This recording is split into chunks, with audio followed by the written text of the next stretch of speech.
friends, I'm back. I just want to do the rest of my January reading wrap up, which I actually had a pretty good reading month in January. I read 16 books overall, and you will see the latter half of the month for an average page count of 5,669. I've an average page count of 182 pages per day. I've definitely have been getting back on my reading game, definitely more on my listening game. I have fallen off a little bit at the end of the month, but you know, I read an average page count of 354 pages. My most read genre was fantasy romance. I did have a lot of booktube favorites this year that geared that way. I had Zero's book would wrap, 7 from authors I read before, and I hauled 10 books. So, and there's not a graphic of how many that I've read, but I have read quite a few. I had 3 5-stars and 10 4-stars, 1 3.5 star, 1 3-star for an average rating of 3.84. I read 4 new releases, 7 backlist, and 5 from last year. I read 7 physical, 8 audio, and 1 ebook. I started 10 series. I continued in 3. I caught up with 4. I read 3 standalones and 2 companions. I read 1 middle grade, 4 YA, and 11 adult. And my ARCs was 2 for ARCs, 1 from Audible, 2 from the library, 1 from NetGalley, and 5 owned, and 5 from Everand. I read 5 fantasy romance, 1 nonfiction, 2 romance, 2 fantasy, 1 manga or graphic novel, and 5 mystery. So yeah, it definitely was a heavy mystery month for me. So the first book that I read in the second half of the month was Death at the Dinner Party by Ellie Alexandra. I will attach a photo of that book here.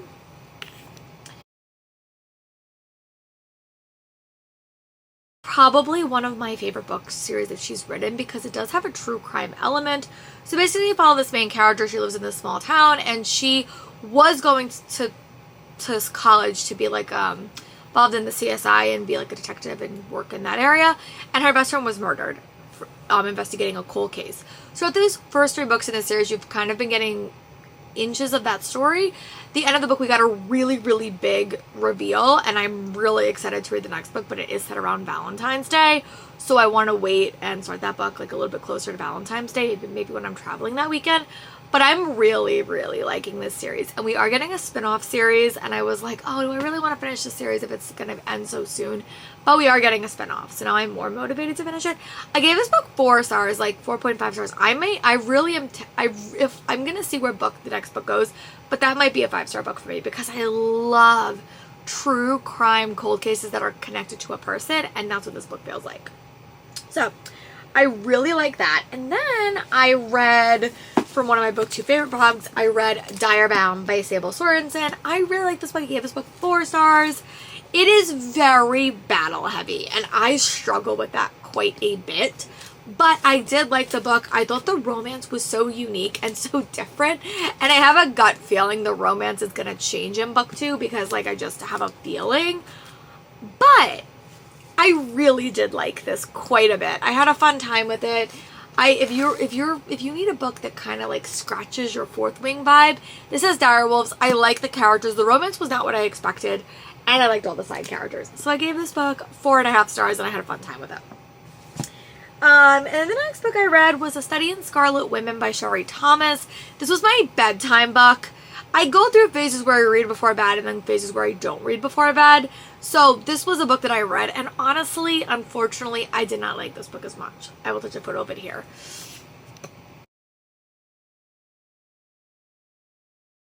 I am very picky when I read my historical mysteries. There needs to be like a female sleuth, but she has to be the heart of the story. And I feel like in this story, Sherlock is not the heart of this story. You get a lot of other point of views that I think takes away from Sherlock's point of view, which I didn't love as much. And that's why this book did not really work for me. So I only gave this book 3 stars, and I don't even think I'm going to be continuing with the series because I was really struggling paying attention and keeping my focus. It was my bedtime book, and then I like picked up the other book on Spotify audio just to see if I was feeling it, and I don't think I was. So I think I'm going to DNF this series, which is sad. But I'm happy I gave it a shot because everyone and their mother has loved it. But I think I just like Veronica Speedwell a little bit more. And then the next book I read was another Ellie Alexandra, and this was called The Holiday Homicide. I will attach this book here.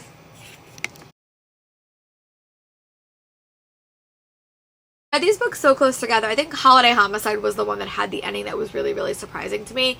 This book is the one that got 4.5 stars. The other one got like 3 stars.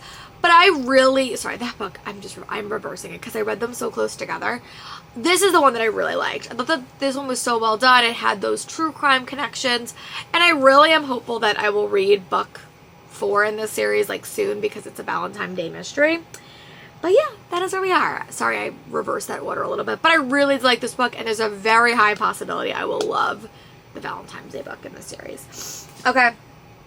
And the next book I read was actually an unexpected 5 stars, and that was The Rebel in the Rose by Catherine Doyle. I remember really liking The Dagger in the Flame, but I love this book so much. I actually want to go back and reread The Dagger in the Flame and then go read A Rebel in the Rose again because a lot of time has happened between the books, and we don't actually know when we're getting book 3.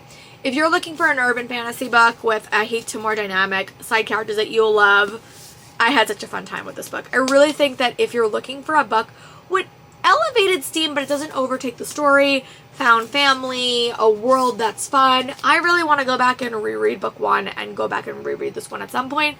But I'm waiting for an announcement on book 3, which we don't currently have. But I had a fun time with this, and I gave it 5 stars, and I'm so happy that I read it right when it came in my house. I'm trying to get better at reading the books I buy in a timely fashion. And then the next book I read was A Spell for Trouble by Esme Alexandra. This is another, like, murder, like, cozy mystery, so I will attach a photo of this book here.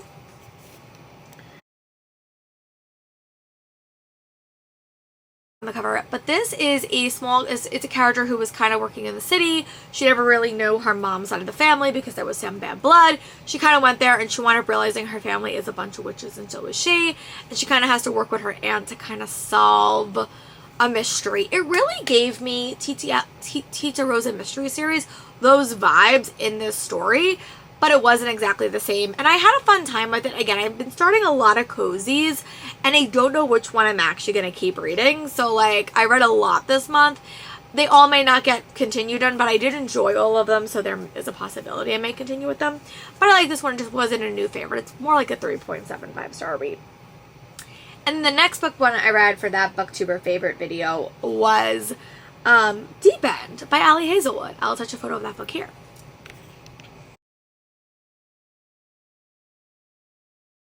I love this book. I gave this book 5 stars, and I had a fun time. I think this book had enough self-discovery for me, enough romance, enough steam, enough elements. I loved it. I really do like Ali Hazelwood's writing style. I really do. We also did get a cameo from the characters in The Love Hypothesis, which I have read. But I love these characters. And I love, like, Olympic sports and Olympic elements. I'm really excited to watch the Olympics today. I'm filming this today. It starts today. But I just love this story. And it was definitely, it was more like elevated steam, but more like teaching me about steam, if that makes sense. Like, it was very much like, it kind of felt like a teach me romance for the reader to go into more darker stuff, and I really, really liked it. So I'm really happy that I got around to it. And then I read Ring of Fate by Melissa De La Cruz, which I had such a fun time with this book. I gave this book 4 stars. This book did have some pacing issues throughout the story, but basically you follow this character named Arl. She is not interested in being anyone's princess. She's a barmaid, but then she gets, worked. She has to kind of team up with this prince to go and save the day, and things kind of go from there. I had a rather fun time with this book. It was very, very witty, very, very funny. I really hope we get another book in the series because the characters were great. And it was a fantasy romance that worked for me. Elevated spice, but just like a fun, witty, bantery time. And I really like this. I have read stuff by Melissa De La Cruz before, and I will admit the pacing issue has been a consistent issue when I've read her books. But the characters were enough to pull me through this one. And then the last physical book, the last book I read of the month was Realms of Thieves by Karina Halley, which I liked. I gave this book 4 stars. I will say the highlight of this book was definitely the characters and the setting. I think the world building and the plot was a little bit weak, and I think that for a 400-page book, the plot should have developed before the 100-page mark. So I think the pacing was a little bit off, but basically you have these characters and they're like basically dragon hunters, and if you can consume dragon, it kind of gives you powers, kind of like Jade in the Jade War series. And she's basically kidnapped by this prince, and things kind of go from there. I liked it. I really liked the characters, but the plot was a little bit lacking and the pace was a little bit lacking. So those are the books that I finished, and then we have some DNFs. I did wind up DNFing The Dysfunctional Family Guide to Murder by Kate Emery. It just was reading way too YA for me. So I think I'm going to put this in my library stack to bring to work with me because my coworkers will like that. And then unfortunately, I did wind up DNFing the Bonesmith and Ghostsmith series, which, you know, that's okay. We're all going to have books that we don't vibe with, and these were mine. And then what am I going to do with these books? Well, I think I'm definitely going to keep Direbound for the moment. I might actually put this book on, I don't know. I might actually put this book on Pango because this is the old copy. And I think that when we get the new copies of it, I might just want them to match. So I might actually put this one on Pango. Rings of Fate, I might keep for the moment.